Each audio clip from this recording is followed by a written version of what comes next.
everybody, and welcome to another episode of Industry Night, the show that takes you on a deep dive of the happenings in the hospitality community. Hi, I'm Nycci Nellis. I'm your host, and if you're new here, thanks so much for joining us. I've got a great show today, and if you're old here, thanks so much for joining us, because I've got a great show today. So for you newbies, just a little bit of background on who I am and why you want to listen to what I have to say. I've been covering the hospitality industry for the last 20 plus years. You should be getting the list, areyouonit.com, the online e-zine that tells you everything that's happening in the DC metro area. Openings, check. Promotions, check. Events, check. They're all on there. And let me tell you, there is so much going on right now. It's a little dizzying. So it's great to have a place to go to help you keep track of all the things you want to do and where to buy your tickets and etc. Also, you follow me at NYCCI, Nellis, on all the platforms, Instagram, not really TikTok, but yes, a little TikTok. Instagram, Facebook, Threads, X, all those good places, and LinkedIn. And don't forget this show, of course. Now, not only do you download it as a podcast, but you can also watch it on YouTube. You tune in every Sunday to Foodie and the Beast, the DC area's only food and wine variety show. We've been on air for almost 16 years now. And then lastly, here we are at Industry Night. Now, for those of you who've been tuning in on YouTube, you know the last couple weeks I've been doing all the shows at the Peter Chang Family Restaurants. We've been at Chang, and I'm very excited because next week we're going to their brand new restaurant. It is opening this week, fingers crossed, Ni Hao in National Landing. So we'll be there next week. And then I've got a couple other residencies that I'm so excited about. For the end of May, beginning of June, I'm spending 4 weeks at the Capital Area Jewish Museum. They have this fabulous exhibit called Deli Culture, and I'm bringing people like Joan Nathan and Michael Weissman in to be interviewed while I'm there. So I'm very excited about that. And then in July, I am going to be out at Barrel and Oak Winery. I'll be doing 4 shows out there, and I'm bringing in people like Jared Slip and Patrick O'Connell, and a couple other very exciting people. So I'm so grateful for these residencies. I'm grateful for the people who help make it happen and the places that host me. Which brings me to where I'm being hosted today. I'm so excited to hear at the Urban Grape. So the Urban Grape is kind of new. It's been here for a couple months. It's a new wine facility here in the DC metro area. You can buy your wines here, you can taste your wines here. There's so much knowledge here. And they were on my show, TJ and Hadley. What are their last names? Douglas. They were both on my show. This is Kat Dean. I'm going to get to her in a second. They were both on Foodie and the Beast a while back, right when they were opening. It's a Boston transplant here in Shaw. But here's what I love. The space is so bright and light, and they have a very specific way about how they lay out their wines, and we're going to get into that. But later in the show, this is so exciting for me, because every year for like the last 5 years, I have the pleasure of working with Napa Valley Vintners.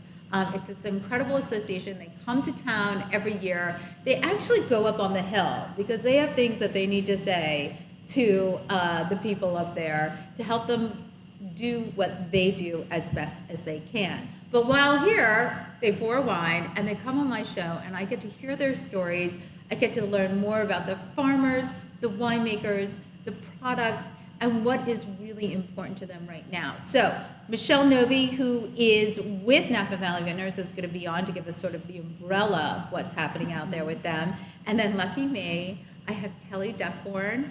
You know her last name because you know her family's in the wine biz, but she is at Baldacci Family Vineyards, and she's got an amazing story, and I can't wait to talk with her. And then I also have Malik Amrani. Did I say your last name right? Yes, I did. Okay. And he is the founder and winemaker of the Vice Wines, and he's got a beautiful orange wine. We're going to be popping champagne. We've got some things happening. So before we get into them, we're going to start with Kat Dean, who I've known for a long time. Mm-hmm. She's been at a lot of places in and around DC, but here she is at Urban Grape. So hi, Kat, how are you? So good, and I'm honestly I'm so excited that you're in this space with us in our amazing private event space. Mm-hmm. Like it's just so natural that you're here. So I'm really excited to tell you a little bit about our shop and what we're at I think at about 100 days open now. Wow. So it doesn't feel like 100 days. It feels like we've only been open for a couple weeks, but everything has been growing and changing and evolving. So let's talk about, you guys started in Boston. Yes. You're one of the few wine retailers that is owned by a person of color. Yep. And but it's really TJ Douglas and his wife Hadley, but he came up with this amazing way of setting up the wine store. So let's talk about that. Yeah, I think what TJ wanted to do in changing the wine industry was making it more accessible. And that's sort of the ethos behind everything that we do. We make it more accessible to people who are typically not as well represented in the wine industry. We make it accessible for people who are intimidated by the wine industry. So you're talking both sides, right? Yes. You're talking about your offerings, which are diverse. Correct. Not all the big brands. You Yep. look for small makers, people who maybe don't have the marketing budgets to get their voices heard. Yep. And then you want to bring in the people who may be intimidated by Yep. not knowing the brands. Exactly. Right? Because I think when people look, like you have all these offerings, it's, It's a lot. It's gobsmacking. But if you take a look at the way that we set it up, though, it's this method, we call it the progressive scale. Okay. And so we base it based on the mouthfeel and the presence of the wine in your mouth. We compare it to skim milk. So it's a scale from 1 to 10, 1 being similar to the consistency of like skim milk, and then all the way So relatable. to... Everybody knows what skim milk, Exactly. the texture, the taste, like they know The 10 it. is going to be your heavy cream. So when you're looking at the way that we set this up, we don't set it up by region, we don't set it up by varietal, we set it up by like how you like to experience wine. So if you find, this like beautiful Chablis and you see where it is on the scale, everything around it you're going to like. And then also too, we also, again, with the accessibility, you don't want to go around and you're looking for a wine and you've got a budget of $30 and you accidentally pick up something and it's $120.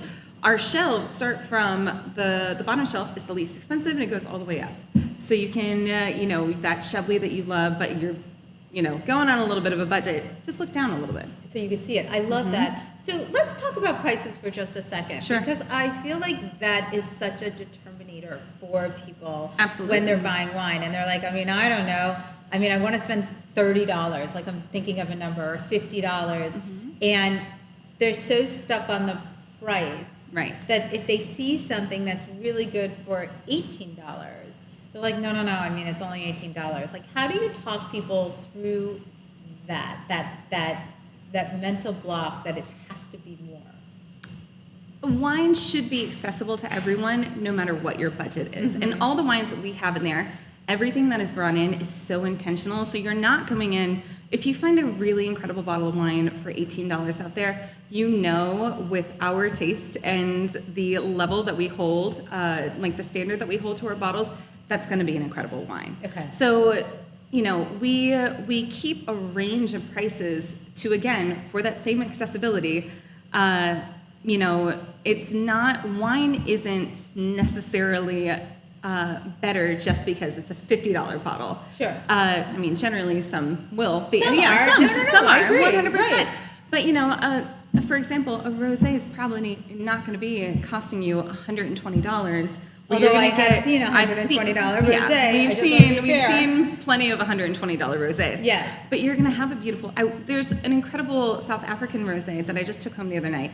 One of our sales associates surprised me with this. It was, I cannot remember what the varietal base of it was, but it was $12. Wow. And it was unbelievable, and I would gift this to every single person in my life. I love that. Yeah. Okay, so here we are at Urban Grape. I'm looking at both cameras. I don't know which way to look. Here we are at Urban Grape. We're going to be talking with the Napa Valley Vintners next. Kat Dean, tell everybody, please, where we can find the Urban Grape. We are in the Shaw neighborhood, so we're at 1301 9th Street Northwest, right in the corner of 9th and N, right across from the lovely Blagden Alley, where we've got our tastings, our open door tastings, Thursday nights 5 to 8, Saturdays 2 to 5. So when you're walking by, come in and try some wine. Great. Yeah. Thanks so much. Of course. Great. Thank you. That was so great to get the 411 from Kat on Urban Grape. It's such a fabulous facility, and I love the aesthetic here because it's so nice and bright. And I do love the progressive way. I think it's a really interesting way to engage with wine. So if you haven't popped in, you should certainly do so. Okay, so one of the things I didn't do, if you're paying attention, is I didn't talk about where I've been, because as you know, your girl has been out and about. So it was the White House Correspondents' Dinner last weekend, and it was Party City all over the area. Lucky me, I did get a couple of invites. I don't know why I wind up on these lists, but I am not fighting about them. So last week's guest was Jessica Powers, and she put on an amazing party for DC Magazine. They totally rocked it out at the Women's History Museum. Such a gorgeous space. They just redid it. It was an amazing party. It was a lot of see and be seen. So it was pretty cool. And then afterwards, a whole group of us went to Casa Teresa, which is Ruben Garcia's new restaurant. It's in the square. It is Basque region cooking, and you all know I just got back from Barcelona. So really amazing food. He is killing it, and he's on all the lists right now. So make a reservation. Where else have I gone? Oh, I was at Crane's, Pepe Moncoya's restaurant. You know, he does that fusion of Japanese and Peruvian. He's very talented. He really thinks outside the box. And he did a wine dinner with Crimson Wine, which is an up-and-coming Virginia winery. Their wines are young, but their winemaker is really earnest, and I think it's really interesting to see what they're doing and how Pepe paired his food with the wines. I also stopped by the Wine Lair, my old residency. I was there for the whole year last year. They have totally upgraded the space. And with all the new sort of wine clubs coming to the DC market, I love to see them like evolving and keeping up with the times. And if you haven't been in a while, now's the time to see what they're doing, because it's really kind of cool. And then lastly, I literally did a quick Cayo Royale. It's a James Beard nominee, and I hadn't been in a minute. And they are really doing some fantastic cuisines. Really out of the box thinking on how to present some traditional dishes from Japan, as well as their sushi. They actually get the fish flown in every day from Japan to the chef's specifications. It's got a funky vibe. And I love Philadelphia. It's such a great city. So it was good to go in and do that. Okay, now we're going to get on to the show, because somebody's going to pour me champagne at some point. But I'm really excited because, as I told you, Napa Valley Vintners is in town. They are here because they are up and talking on the Hill about what is important to them. But they're also around town, pouring at dinners. They're actually pouring here at Urban Grape. So you're seeing them all over the place, and lucky me, I get to chat with some of them. So as I mentioned earlier, I got Michelle Navi. She is with Napa Valley Vintners. I've got Kelly Duckhorn, who's behind me with Baldacci, struggling with her cork. Woo! Now the party has started. She is with Baldacci Family Vineyards, and I've got Malik Amrani. He is the founder and winemaker of Vice Wines. I've got some of everybody's wines here, so I'm going to bring everybody to the table, and we are going to dig in. Okay, so we're back. I've got all my guests here. We're going to toast to some Baldacci, right? Sparkling. Yes. So excited to have everybody here. I think every show should be starting this way. So good. Okay. Michelle, I apologize, I said your name wrong. No, it's okay. Michelle Novi. Okay, you're with Napa Valley Vintners. Yes. So give us just an umbrella of who Napa Valley Vintners are. I mean, I've had you guys on the show all the time, but like, who are you, what are you doing, and why are you in DC? Napa Valley Vintners is the nonprofit trade association that was founded in 1944. I'm sorry, I'm going to interrupt you for 1 second. This wine is so good. Oh, thank you. Like, it just like went down my throat. I was like, oh, that felt good. Yeah. Okay, sorry, go ahead. I'm really happy you guys are making this. But we work to promote, protect, and enhance the Napa Valley, and we have 550 members of the association, which all produce a Napa Valley wine. So we work to spread the gospel of Napa Valley and all the amazing things we're doing.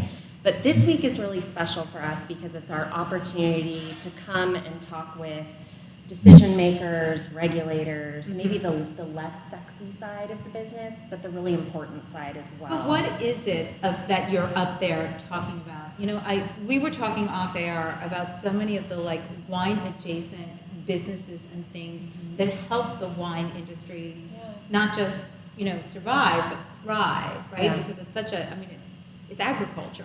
It is. First and foremost. So Exactly. what are the things that you are up there talking about? And I just want to top line them because I really want to open up afterwards Sure. to sort of panel it and talk about everybody's point of view here a little bit.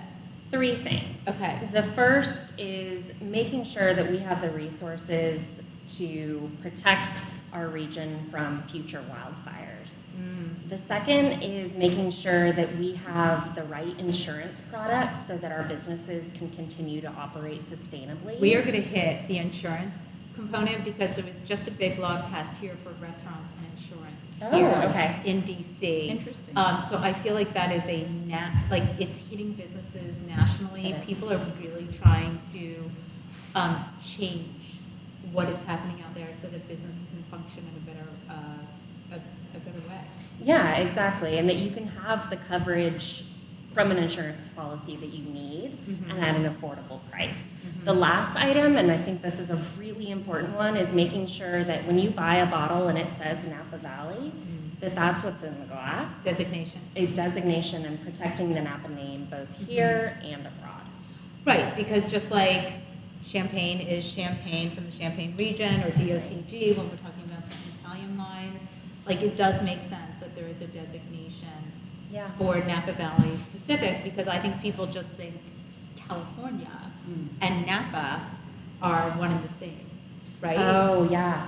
Sometimes what we come across is that people recognize the quality of Napa Valley wines and the prices that our wines command, and so they want to put Napa on their bottles because It's bragging rights. they're ripping it off, right? Right. They want to be associated with something. Well, like you said, this was Chanel. And I was like, Excuse me. it's not, but I'll take it, right? But that would be ripping it off. Yeah, I mean, if it had the fake or the CC Right. logo I'm not on wearing a it. duplicate, I just want to be clear. But go ahead. But it's really important that our legislators, our government understands the power of having place names be protected in everything that they do, especially in trade agreements and things like that. So maybe not the sexiest side of things, but certainly very important for continuing But our brand also something integrity. the layperson needs to know as Yeah. well, right? It's messaging that is important because you want an informed consumer when they come into a store like the Urban Grape, one that is especially not set up by region, Right. so they're really, and not everybody is super educated about all of it. So, Right. the more that information is out there, the better educated a consumer is when they go into a wine store and say, I do like wines from Napa Valley. This is the flavor profiles I like of them specifically. And with that, I'm going to switch over. I want to talk to Kelly because I think we can really get into, since you grew up, your last name was Duckhorn, you're sort of like wine royalty. Don't be offended over there. But, Or wine brand. okay, we're wine brag. See, now I like royalty. I believe every woman should wear a tiara, but That's true. even like on my worst day. But so let's talk about, you grew up in the wine business. I did. Can we talk about what that was like for you and what Napa was like in your early days compared to like what's happening there today? Sure. So my family moved up to St. Helena in 1971. And so the era of the 70s, we were in a very fortunate space because we were coming after the real pioneers of the industry, the Robert Mondavi, Charles Krug brand, Beaulieu. I mean, there were some real iconic brands. And we were coming in as the new kids on the block and had access to fruit because there were growers that were now planting more diversity in their varietals. There are some really wonderful Petit Syrah, old school varietals. But so when we bottled our first wine in 1978, it was a Merlot, which was heavens. Nobody was doing labeling, Merlot? for sure not varietally called. Okay. So there was a whole bunch of conversation about that. And in those days, the way you got direct to a place like the Urban Grape, you did have distribution because the 3-tier channel was always strong, but you had to come here and you met these people. So for probably the whole decade of the 70s and early 80s, I thought my parents ran a hostel. We had so many people coming and going just from all over the US. And there were just two edicts in our house: be seen and not heard, or entertain. And so like when I hear that, like I think of like what you're doing, like Gypsy Lee Rose, like putting on a show. What were we doing? Gosh, thank goodness. No, we were supposed to just talk about what the wine industry was. I mean, I'm like picturing like a tap dance. Do you know what I mean? Gosh, I'm so grateful. Piano or something like that. No, that would have been mortifying. No, we were supposed to have just casual conversation about working in a vineyard, or what it felt like to do a harvest, things like that. And of course, we were slave labor, so we had all sorts of hands-on experience in all these things. So, and how it's changed today, I would say, I mean, you guys weigh in, but there's a lot that hasn't changed, and it's really refreshing. I raised my two sons there, and they got in the same mischief that I got into, which is just good old-fashioned mischief. You know, running around in Jeeps and just stuff. I mean, I do drive a Jeep. But so I want to put a pin in how it's changed a little bit, and I want to talk about more about your progression and how you left the family winery to go to two others before you were here, and you got educated. Yes. And what I think is so interesting is that you grew up on a winery, and then went and got educated, and then worked at two others, and you're in sales. Well, again, and I don't say that in a negative way. Yeah. I just mean like that. The producer, winemaker, producer. Right. I don't know. Like your passion drove you to a certain area, and I'm curious as to why. Well, first of all, I just am sort of multifaceted in my interests, and so when I graduated from Berkeley, and it was my made up degree that my father was mortified, but it was interdisciplinary, so it was economics, history, and political science. So it had a lot of just interaction and writing. Okay. But then I graduated and I thought, okay, I am going to get more involved in the production side. So I took Chem 1A. I never had to take any science in that made up discipline. So I took Chem 1A at Santa Rosa Junior College. And I'll never forget, the professor said on the third lab, this isn't a cooking class. Like, you're supposed to be unbelievably precise. You can't just throw in a pinch of salt. Yeah, it's not literally what I was doing. And so I was like, okay, this isn't going to be for me. So that was it. And then because our industry is so integrated with the cooperage side, the barrel making side, I did have the opportunity to go live in France when I was 13. My mom was so done with me. She's like, get out. Okay. So I was sent to live with our Cooper's family for 4 months. None of them spoke English. So that was a great, wow, okay, here I am, and I certainly didn't speak French. And then I went back. You do now? I did. Oh my gosh, I don't now. But so then I returned after high school, lived there for a year. Honestly, after I graduated from Cal, I thought I was going to go to Oxfam or some NGO. I only wore black. I didn't shave. You know, it was that kind of era. And then I came back from the Bordeaux region, and I thought, family-run businesses aren't that bad. Sure. So that's my short. And so what brought you to the Baldacci family vineyards? So again, I was working with my brother. We were, depending on what side of the Pacific you're on, importing and or exporting into Shanghai. Top shelf, principally Napa and Sonoma wines. And this was during an era, 2010 to 2015, where really there was a lot of spending and gifting, and so high-end Napa Valley Sonoma, they were often used in this gifting way. It also really sharpened my skills on marketing and education, because we were working with a culture that was super desirous to understand more about wine. They didn't really know where to start. Anyway, so in 2015, Xi Jinping launched kind of his, let's just call it a crackdown on this heavy gifting.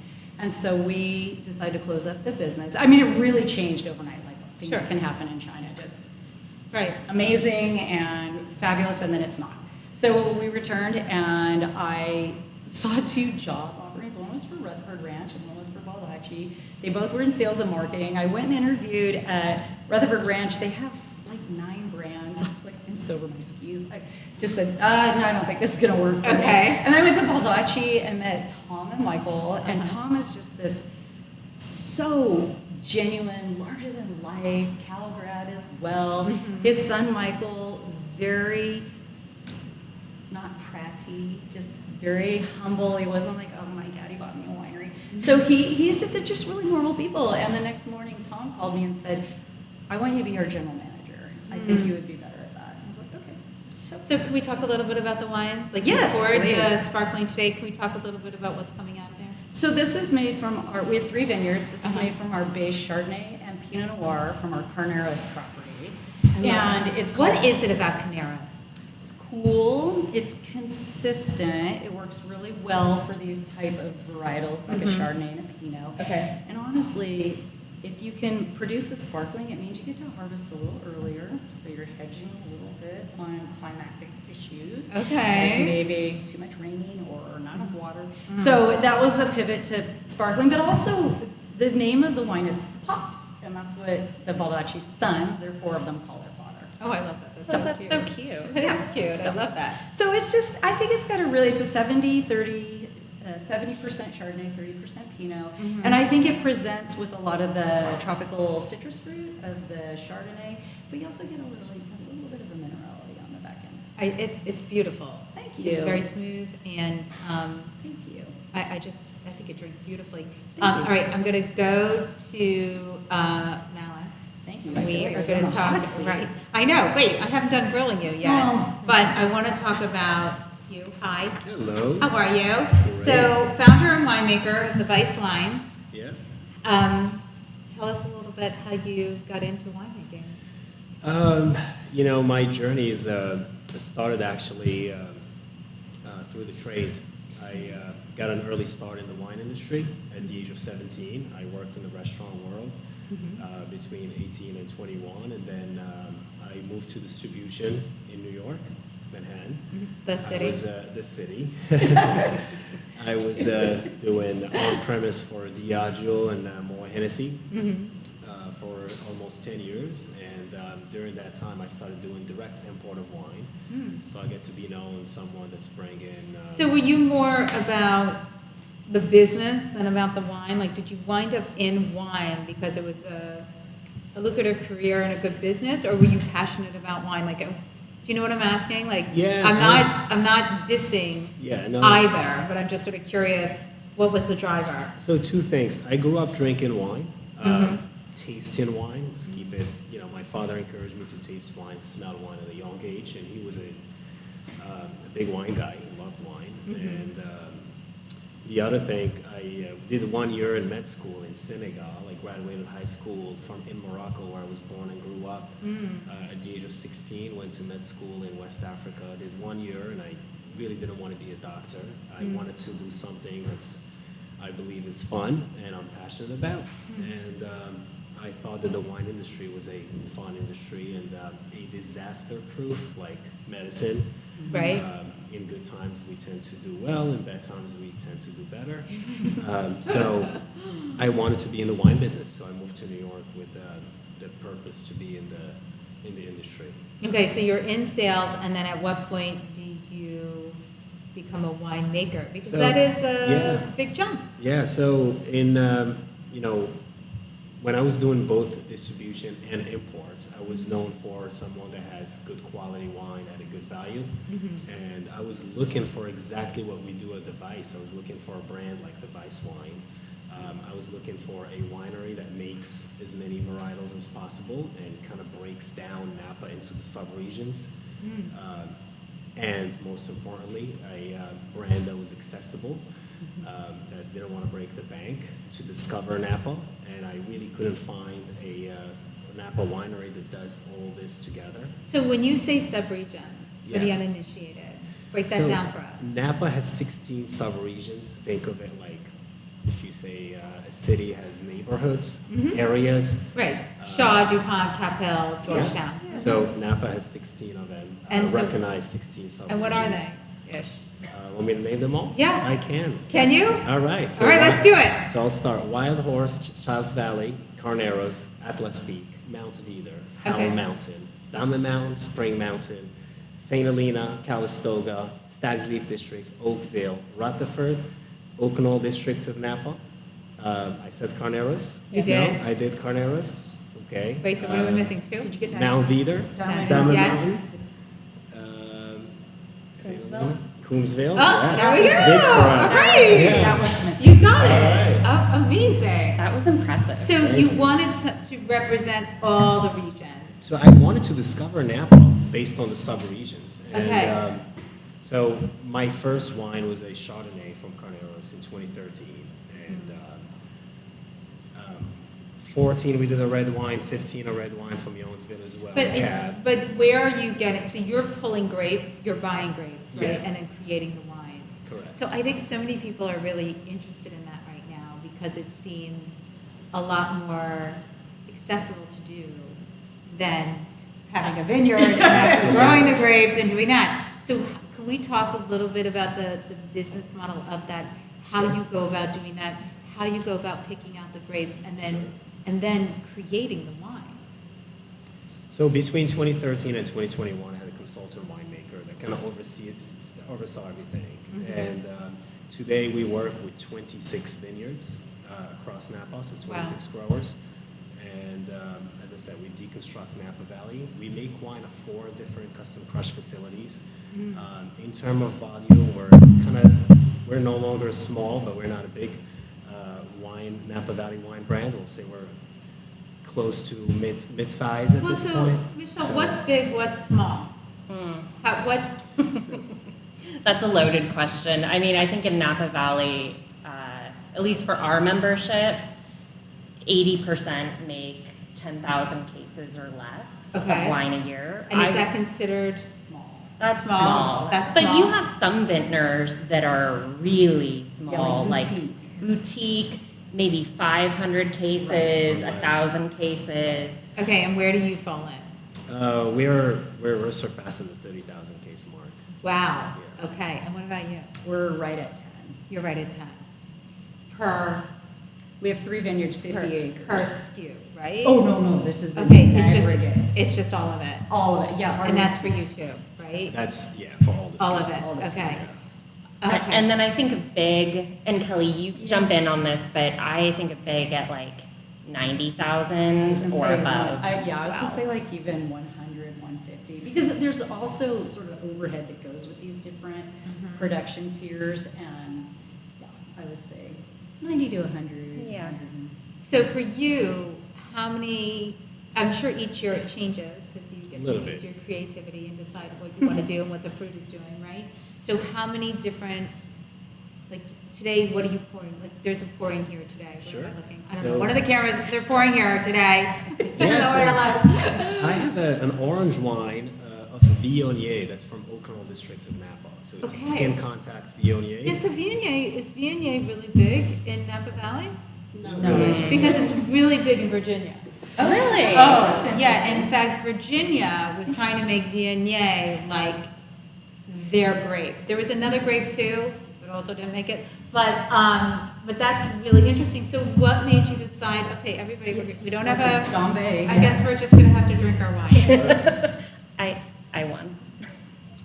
So can you tell us, please use Michelle's. I win! So Thank you. orange wine, Yep. Viognier based. Yep. So a lot of people are very confused about orange wine because it can look like rosé Yes. or amber wine. It's called amber Yep. too, right? So talk about orange wine. What is it? So orange wine is likely the oldest winemaking style in the world. Archaeological evidence in the country of Georgia, where 6,000 years ago they started making wine. Oh, in the Cave. The cave. What are they called? The, Amphoras. huh? Yeah. Amphora. Amphoras. Yes. Those big things that they bury underground. Yeah. Yeah. So we were making orange wine before we were making white wine. And basically the way we make orange wine is a skin contact white wine. So for all red wine, you have to ferment the freshly crushed grapes. The juice, you have to ferment it in its own skin. For white wine, we press or crush the grapes and immediately discard the skins. If you pretend to make red wine with white wine grapes, you likely end up with an orange hue and also more body, tannin structure for a white wine. So it is really a white wine, but it's quite different. It just has more skin contact. more skin contact. And so then at what point, when does rosé have specific varietals that only mean rosé? So rosé just means pink in French. That's Yes. all it means. And you can make Okay, now you're making rosé. me feel like an idiot. Like, No. Because it's so diverse. it is Yeah. really, because sometimes a rosé is like red Yeah. or Yes. salmon, or Correct. sometimes it looks like an orange wine, or sometimes it looks like white Zinfandel. No judgment, but that stuff is not rosé. So, you know what I mean? So orange. So Kennedy? Well, because it's I'll let him explain. So Okay. rosé is the opposite of orange. Right. So rosé is made from red grapes and then minimal skin contact. Okay. So that little time in skin, in fermentation, skin contact gives it that pink color. If you let it ferment for a longer time, it will turn to be a red wine. Of course. So rosé and orange are actually quite opposites. Interesting. And we make 5 different orange wines. Wow. My biggest SKU is actually the Gewürztraminer. And Viognier here, this is barrel aged. You know, I won't buy that It's, kind of uh, wine because I can't pronounce it. Call it goo. We call that Brooklynites. This is called pickleball. I love that we call it pickleball. Every single wine we make has a number and a name. Keeps us, we keep track of them. This is my 123rd wine I made, and it's called pickleball. 14 months in neutral French oak. It's so beautiful.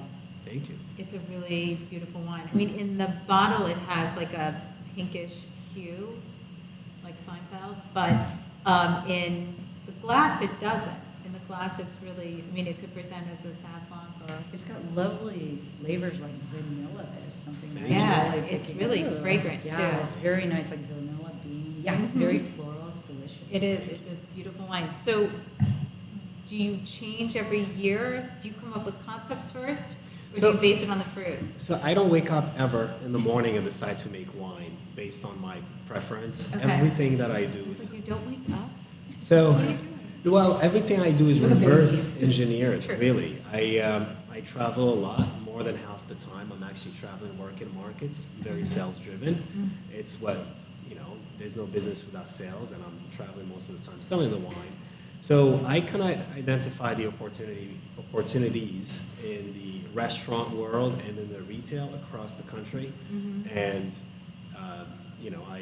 I go and, it takes time, but I decide to make certain varietals based on that. Our first orange wine was the Gewürztraminer, and we called it Brooklynites because in 2020, I did go to New York during the summer, and I was blown away with how much orange wine was poured in Brooklyn. In Brooklyn. So I started making orange wine, and today it grew to almost that SKU, 4,000 cases. Wow, that's and we amazing. can't keep it in stock. So Isn't that exciting? It is very But I exciting. think that speaks to how wines sort of resonate with certain regions of the country, right? Correct. Like I told you both before you arrived, there was some data like 5 years ago before the pandemic that said the DMV drank more rosé than anywhere in the country.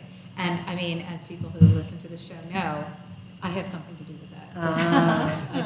I love rosé. Creating market trends. I do. I love rosé, but I'm fascinated by the different representations of rosé that are out there now. Because Provence, when I started my business about 20 years ago, Provence did a huge marketing push for rosé in this country. They came to DC. I got invited to some luncheon.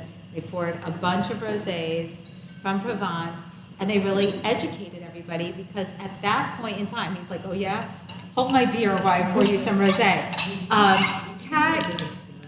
Can we get a glass, please, so we can spill out this delicious orange wine, so we can try the rosé. They spent a ton of cash informing media about rosé, so much so that honestly, 3 months later, there was a huge article in Food and Wine magazine about rosé, and I will never forget going out with some girlfriends and thinking, I love the rosé. And I ordered the rosé, and my one girlfriend, I mean, they're not in the industry. Thank you, thanks, Kat. My one friend, not in the industry, she was like, "You're drinking white Zinfandel?" And I was like, "I am not drinking white Zinfandel." It's like, I haven't drinking white Zinfandel since I was 13. But now you see what they've done, and Oh, you yes. also see how they've affected change. And I think you both can speak to this in rosé production in this country, because California wasn't producing a ton of rosé No. 20 years ago, right? Thanks, Molly. So I Thank think it's generational. I think 20 years ago, I remember it was really hard giving away. Yeah, you better get in on this. For example, rosé and Thank you. Sauvignon Blanc, they were yeah. nowhere where they are today. Sauvignon Blanc is like the #1 white wine varietal today. Rosé, so Gen X really made rosé and Sauvignon Blanc what they are, and orange wine I'm Gen predominantly. X. I am Gen X. I am Gen X. Okay, that makes me feel good. I did something. Yeah, and predominantly, I'll say millennials are drinking orange wine. They're the ones that are driving the trend right now. Also, rosé is more of a social drink. Some people drink rosé all year at home all day. Rosé all day, rosé all year at home. But it's more of a social thing. People drink rosé together and they go out. It's a spring, summer. Oh, yeah. DC doesn't get spring. We go right to summer. We noticed. Right? You do. It was 60 it was 60 on Saturday. It was 90 on Sunday. I mean, that's DC spring. So I get it. This is really terrific. Do you want to tell us a little bit about it? Yeah, this is a 100% Pinot Noir, rosé of Pinot Noir. So the grapes are grown to make rosé. They picked early with less sugar in them, but it's fermented to complete dryness. So there is 0.0 gram residual sugar left in the wine. And as you can see, both wines here, they're a little bit cloudy. They're unfiltered and unfined. You can even see the rosé here. This is actually. So does cloudy indicate that they're natural wines? I mean, they are as natural as they can get. They're their most natural. But you know what I state. mean? Like natural wines is sort of its All own these category. years. Yeah. Am I opening up a Pandora's box? Yes. A bit. So tell me why. Well, because all these designations haven't been properly defined. Yes. Just leave it at that. And so you can make claims, but there's really no. So, for example, old vine. I mean, there's sort of a commonly accepted 50 years old Right. or more, But it doesn't really mean anything. well, it doesn't. It's not like a hard and fast thing. It's not like if you wanted to designate your vineyard organic. There's like a certification process for that, Right. and you have to go through it all. So, anyway, the word. But a lot natural- of people don't do organic because it costs so much money, right? Like some people are functioning organic, or what about biodynamic? Isn't that another thing? Yeah. Well, we're certified organic, and I would say Oh, you are, okay. in 2 of the 3 vineyards. So again, it comes down to cost, and it's a much more hand labor endeavor, and it also depends on your environment. And so Carneros has more invasive pests, principally, that it makes it challenging to farm Very, organic. Okay. very challenging. But there's wonderful certifications that the Vintners have promoted and started called Napa Green, which really Oh, I are a remember that. level. We talked about that last year. So it's a level of sustainability. So I would say all of us are, I mean, if we destroy our land, we have nothing. So regardless of what type of farming you're practicing, no matter what, you're making sure that for subsequent years, like decades, your soil will be healthy. Right, of course. I mean, as farmers, as Right. profiteers of agriculture, it is in your best interest to make sure your land is healthy, because if not, then you don't have a You have problem. nothing. It's like overfishing. Yeah, If you keep fishing, the fish aren't going to be there. So, Perfect. so let's talk about what are the priorities for you both? You're here with NBV today to go up on the hill and talk to our representatives. What is it that you're finding is really important for both of your businesses, because they're a little different in how they're executed, in being successful? What are your needs? What are your needs? Like, what is important to you all? And then how do you cover, like, you have over 500 members. How do you take care of everybody? That's a whole, Yeah. sounds like a lot. Cat herding. Yes, it's a whole other thing. I'm an expert cat herder. Okay, but- excellent. I love a cat herder. She Okay, is. She's so good. tell me. So our biggest challenge right now has been the crop insurance, and we have a product that begins with a crop, and many agricultural products are the crop. Does that make sense? Yes, of Okay, course. so we have a crop that then needs to become a product, and the way insurance is currently. Well, but is wheat no different? Maybe, but you buy, if you're gonna be, I think you're going toward bread. Yes. Okay, so bread is a product of wheat, but the grower of the wheat is actually being insured and compensated for just the product wheat. The product wheat. Correct. Grapes, not so much. Correct. So Gotcha. our insurance is really looking at the product of a grape, but the way it's covered, especially as relates to smoke taint, we don't know very much about smoke taint. So we were specifically asking our electeds to enhance and expand on research related to smoke taint, and also then to maybe extend the window of coverage to maybe up to 3 months after fermentation occurs, where some of the research-borne data will then be able to declare whether that wine possibly has smoke taint. And so for those who don't know, can we discuss what Yeah. smoke taint, I know what it's caused by, obviously there were terrible fires out in California, but what does it do to the grapes? So the grapes, usually the fires happen, they tend to happen right around harvest. It's the driest time of the year, and also we tend to get wind just about harvest, September, October. So when the fires do happen, there is smoke in the air, and that smoke, the grapes, the skins of the grape, they actually pick up the smoke. Right, they're like And there's sponges, right? ash, Porous. yeah. Right. They literally suck it in. So when you go and press the grapes, crush them, the juice comes out and immediately touches the skin and picks up. The first thing it picks up before tannins, before anything, it picks up that smoke. that And it's way. not like a good smoke. It's not like a mezcal smoke. No, right? so one of the electeds were saying, "Oh, what's the problem with that?" Right, It's right? ashtray smoke. Yeah, It's yeah. gonna be ashtray smoke. Okay. Yeah, it's actually. It's not pretty Dirty smoke. Yeah, it is not. Yeah. And more research is needed just to figure out, the smoke affects different grapes, varietals differently. Sure. But you have fragile. Yeah, some so grapes you that are have- more fragile than others, Well, right? skin thickness, Yeah. place Yeah. they're grown, Varietal, time that they're too. harvested. Yeah, Sure. all of So it. some grapes can come into contact with, fresh smoke for just a very small amount of time and be affected. Other grapes can be around smoke for a longer period and not be affected. And so we really need answers, and we need this kind of puzzle to be put together on how this all works. And so asking for more time between when we take the crop off the vine and figuring out, allowing it to ferment, that's when we're going to be able to test for more of those characteristics. Well, that makes sense. And so is the big fight, are the insurance companies fighting? Not the insurance companies Who's- per se. They who's just fighting? don't know. Crop insurance is a federal Federal, product. correct. So federal agencies like USDA are the ones that put that together and offer it to For all eggs. producers. Okay. So we're asking them just to help us create a new product to kind of cover that period of uncertainty. The great thing, well, not great thing, but the thing about 2020, the fires were horrific, so much damage, but our vintners were so careful about the Napa Valley brand and making sure that they didn't put things into bottle that were affected by smoke.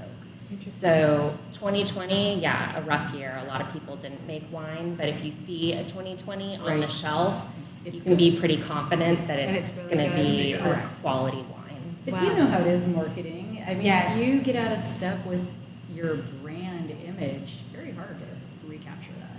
Yes, it is. But this is sort of my next question built on that. So as your brands, both grow and add new wines or take away wines or do whatever, do you ever, how do you build on that? How do you build, right now, these are popular, you found your audience, it works really well for you, you have this standing name that also works for you, but how does it progress in the business? How do you get to elevate, you have some that are accessible price-wise, but then you have ones that aren't, what is the goal? Is there a goal? Do you know what I mean? We're like two sides of the same You- coin. I mean, I'm more handcuffed because all of our fruit is grown and owned by us. Right. So I don't have the luxury like Yeah. Malik to travel around the world and say, or the country and say, oh, you know what, I feel like this region in the Napa Valley would really, so yes. So I'll Okay. answer your first question, which I'm going to tie to the second one. For me, you know, as a young vintner, I've been in Napa now been making Napa Valley wines for a little bit over a decade, but I'm still a new comer in a way. And, Right. A for me, toddler. you know, like Kelly's family and my predecessors, people that made Napa what it is today, it allows me to have this lifestyle and everything. It's all thanks to them. So for me, it's more about, I'll say it's almost like an obligation or a duty to make sure the continuation of Napa as the leading wine region is that Napa will always be the leading wine region. And so that's very important for me, and that's why I'm here in DC. There's so many issues. Today we're talking about insurance, Right. talking about fire, we're talking about the brand Napa to protect it. When it comes to your second question, in a way my mission is to make exceptional Napa Valley wines accessible, but it's really to help the wine enthusiasts discover Napa Valley beyond just Cabernet or beyond just Napa as a whole.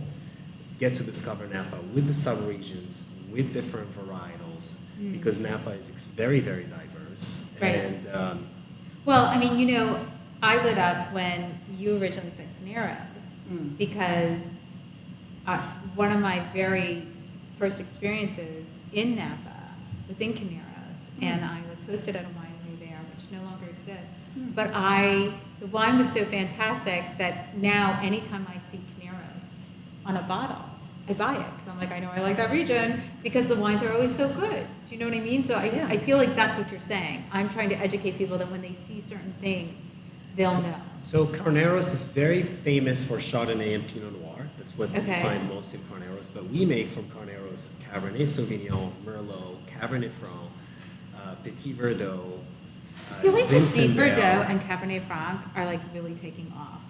I just feel like you did not see them, like except from like small, like it's still small. Really. Yeah. right, no, but like from Virginia Oh, I or see. Maryland, like I feel like it was for, and I'm totally making this up. I'm not an expert in this at all, but I feel like those were grapes that were used for people who couldn't afford like the big grapes or couldn't figure out whether or not their Oh, land. interesting. Do you know what I mean? Fun fact. Tell me. The grape varietal that commands the highest price per ton in the Napa Valley. Do you know what Is? it is? And Cab Franc. is this Cab Franc? Yeah. Cab Franc. That's amazing. And one of the people on our trip, John Stepney of Lang and Reed, makes a Cab Franc. Well, that's sort of his brand. It's his identity. brand. Yeah. The other thing I have to tell you, and maybe this is a secret that I'm not supposed to share, but at our office, when things go haywire, instead of saying it's a cluster bleep, we say it's a total Cab Franc. Because it's the same letters, and it's just a little bit more polite to say that. And we. I like that. I like that a lot. Sounds like a little bit of wine humor here. Yeah, okay. A little, Well, a little and too like far. now, like from our Carneros property, we have Syrah, we have Little Merlot, we have Gewürztraminer, that word you hate to say. I can't say it. And we have a teeny bit of Cabernet Sauvignon. So, in addition to the Chardonnay. and the Pinot Right. Noir. Okay, so we don't have a lot of time Yeah, left. Can we sorry. talk a little bit? No apologies. Can we talk? I mean, we can't even get to sustainability. We can't even get to those things. Can we talk a little bit about the mixing, like the wines that you guys are like? You're coming here today. You're pouring wines, but can we talk about how you decide, or how the winemaker decides? You decide what goes in it, and like what you know about wines and how they're built. So like what you're pouring today here. The blend. Yeah, so blending. my answer to you is actually quite simple. As a brand, we actually pride ourselves that almost every single wine that we make is 100% varietal. And you know, most of our wines are unfiltered, unfined, just really basic traditional winemaking. So there isn't much blending. I make one single blend a year Okay. out of the 20 plus SKUs that we release every single vintage. So in terms of blending, we don't do that. You just don't do it. Yeah, to be a varietal wine in the United States, all you have to be is 85%. So most winemakers blend. Blending allows you to kind of like add spice to your cooking. Right. Make a varietal, spice it up in a way. And But you you mentioned don't. Petit Verdot. Petit Verdot is a very well-known blended varietal in Napa. People blend it all the That's why you rarely see it on its own. So for us as a strategy, we like to be a one-stop shop for 100% varietal wines from Napa Valley, from single vineyard, sub-AVA wines. Well, so I feel like single vineyard is really sort of one of the biggest buzz terms that we're hearing, like maybe in the last 10 years, or maybe I'm hearing it in the last 10 years, but it seems to have a significant meaning if it's from a single vineyard and it's just from one location instead of grapes from everywhere. Wine is, especially Napa Valley, is very terroir-driven. It's all about, when you drink Napa Valley wine, it can be anywhere from Napa, and it represents Napa Valley. But when you are enjoying a single vineyard, it comes from a single plot of land. It doesn't matter how big the vineyard is, if it's 20-acre vineyard, 200-acre vineyard, or half an acre vineyard. You're really enjoying a one plot of land. So the source, the designation is quite specific, and the terroir is the combination of the soil and also the climatic conditions of that vintage. So you can always go back, refer to it, for example, 2023, single vineyard, taste the elements of that vintage. And of the year. Of the year and the site. I love that. All right, I'll build on that because Yes, being please. estate grown, Right. that is all we are. Right. 100% varietal, single vineyard, single appellation. And as Malik started, there are 16 unique designations in Napa County because of this diversity. We have more than half of the identified soil series on the planet in this teeny little space. So it's a really academic endeavor. We do make one blend as well, but I know you didn't even want to show it today. I know. No, I'm pouring it You are tonight. pouring it I tonight. think what just to follow up on what Malik is saying, for us, the joy of being estate grown and having our fruit always come from the same vineyards is tasting across the vintages. So it is a really wonderful, we release every year what we call the Winemakers collection, and it's a horizontal from a vintage 10 years prior to the current calendar year. So our Winemaker collection that we will use in 2024 is made up of our 2014 3 cabs, 3 single vineyard, single varietal Cabernets. And so it's really nice because they're tasting at 2021 at the winery, and then we always do that little pocket pour of the 14, and so people are like, and Isn't that cool? oh, it's I really love cool. that. And I think people don't always get to understand how much wine can change and grow, and the metamorphosis from this berry to this glass to something out of the cellar is quite extraordinary. I couldn't agree with you more. And on that note, I'm so sorry. Oh, we are no. going to have to wrap up, and I hate been doing super it. fun. I know. It flew I know, by. it does fly by. I think the wine helps. Okay. Tell everybody, please, where we can find you and find your wines. Direct. Although the Urban Grape did bring in some wine for this evening, but we are winery direct, so go to our website, please. Baldacci, Vineyards, it's a plural.com. Okay, great. Alec? And we are here at the Urban Grape and a lot of other boutique wine shops and restaurants here in the DMV area, and also thevice.com, thevice.com.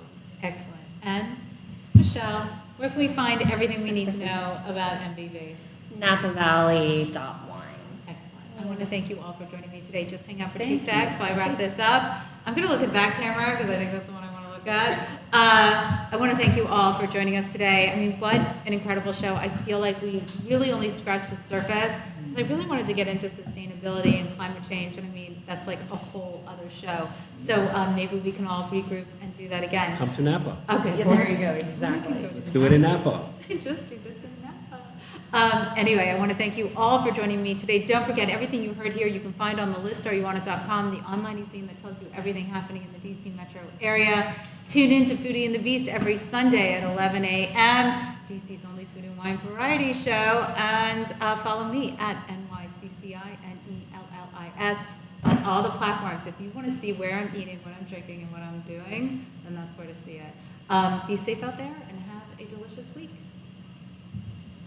Cheers, everybody. Cheers. There we go. Great. Oh, you're Oh my God. Sorry, I'm thirsty.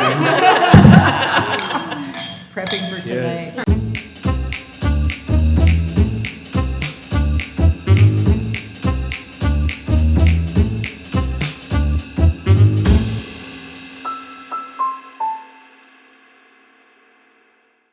Produced by Heartcast Media.